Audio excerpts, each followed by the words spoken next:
This is where we do black financial news or financial news every day from a black perspective. I want to say hello to everybody. I hope you guys are doing well. I'm Dr. Boyce Watkins, and I also want to say thank you to the Black Business School for those of us who are able to build our lives and do better. Economically, I congratulate you for making good decisions with your life. And if you want to make better decisions for yourself and or join our Black Business School for Children, you can go to theblackbusinessschool.com, that's theblackbusinessschool.com. So what I wanted to talk about real quick today was a lot of you have told me you want to be millionaires, you want to be wealthy one day, you want to have a lot of money, and I think that's great. And so I want to actually help you with this. I want to sort of analyze really quickly an article that was in CNBC that does basic math, the kind of stuff we used to do in grad school on how you can actually become a millionaire within the next 20 years. Having $1 million in your investment portfolio is considered to be kind of the gold standard of investing. So I'm going to show you how to be a millionaire, and it's going to be pretty easy, pretty straightforward. Most people in America that become millionaires are kind of what David Bach refers to as automatic millionaires. And automatic millionaires are people that take basic steps right now on a consistent basis where, after 20, 30 years, they hit millionaire status because their net worth is more than $1 million. Net worth is assets minus liabilities. There you go, straightforward. All right, so let me read some of this to you. Here, I'm going to just give you numbers and then kind of explain these numbers. According to CNBC's calculations, which I agree with, if you're, a lot of whether or not you become a millionaire depends on the rate of growth of your investment vehicle. You can think of an investment vehicle the way you think of a car. A car that's a faster vehicle will get you down the road faster than a slower vehicle, right? So a 4% rate of return is not as good as an 8% rate of return. And so, the later you wait and the slower you go, the more work you got to do in order to get there. And so basically what they're saying here on CNBC is, let's say you can earn a 4% rate of return. So you're invested in maybe stocks and real estate, but you're not taking a lot of risk in your portfolio. Basically, in order to have $1 million in 20 years, you would have to save $2,717 per month. And if you're saving 15% of your income, I believe that's the number they use, then you'd have to make $217,000 per year.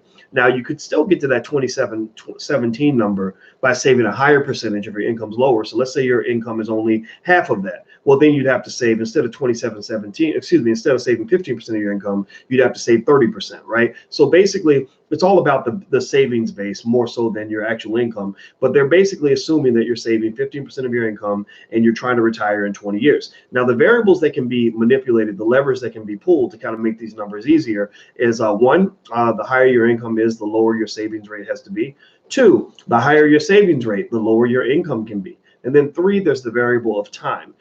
In this assumption, in these equations, they're talking about a 20-year window. But if you stretch it out and you give yourself a 30 or 40-year window, then guess what? The amount of income you need to have and the savings rate can all be sort of deflated and lower. You can make less money, save a lower percentage, and still hit that $1 million mark by the time you retire. And in fact, actually, what I believe, my personal theory is that people are not going to retire at 65 for very long. That's going to be a thing in the past. Eventually, people are going to start retiring at 70, 75. Some people may never retire at all. I don't plan to retire at all because I just love what I do. Unless I just can't talk anymore or something, God forbid. But I encourage you to find your passion so you're doing something you love to where you don't want to retire. So let's say you increase the rate of return to 6%. Let's say that instead of earning 4% on your investments, you're earning 6%. Well, then at that point, if you're still saving 15% of your income, then you can make just $172 per year.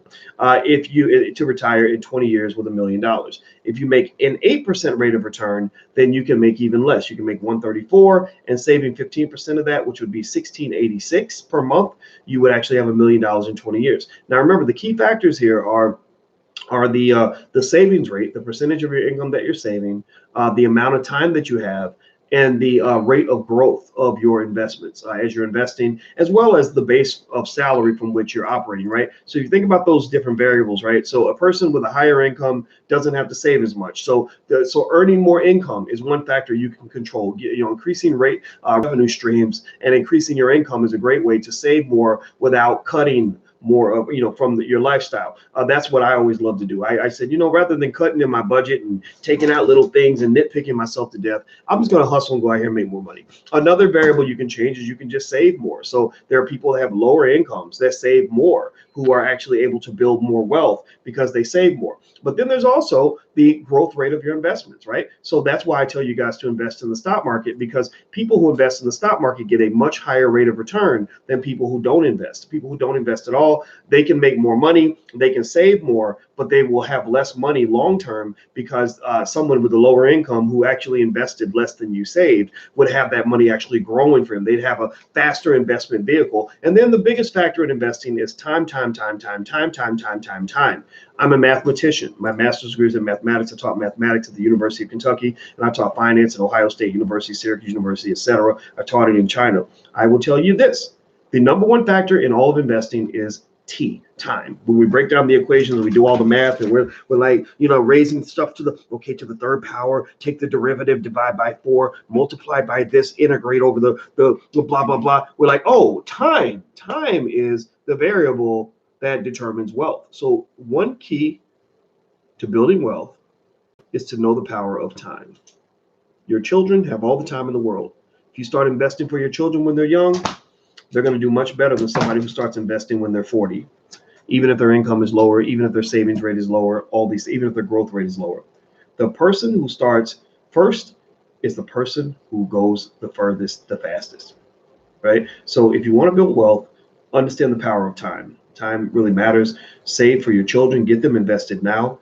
In fact, that's why in the Black Business School, one of the things that we did that was innovative, that makes our institution better for Black people than any other business school in the country, is that we actually have a business school for children. And we are telling parents to put your children into business school early. Every Black child in America should know how to start a business by the age of 12.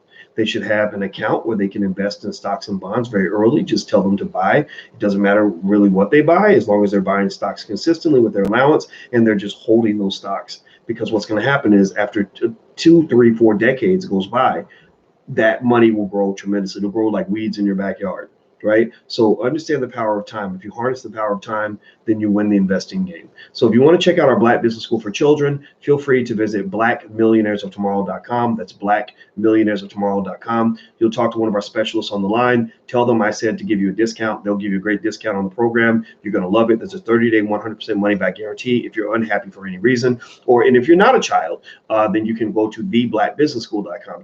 That's theblackbusinessschool.com. We've got a variety of courses on real estate, stock and bond investing, etc. You can get started for free, but you can also, take a little class that doesn't cost a whole lot of money, or you can just get a free membership. And even our free membership is better than a 4-year college degree, because we know how to teach Black people business better than anybody on the planet. We're just damn good at what we do. So feel free to go check it out, and please hit the thumbs up button, subscribe, theblackfinancialchannel.com. If you haven't subscribed yet, please hit the thumbs up, share, subscribe button, all that good stuff. And also we're on Instagram as well, the Black Financial Channel. So we do daily financial news from a Black perspective, and we're Black owned, and we believe in building and acquiring resources for the community, and that's what we do well. So take care, guys. Have a good day, and I'll talk to you soon. Bye-bye.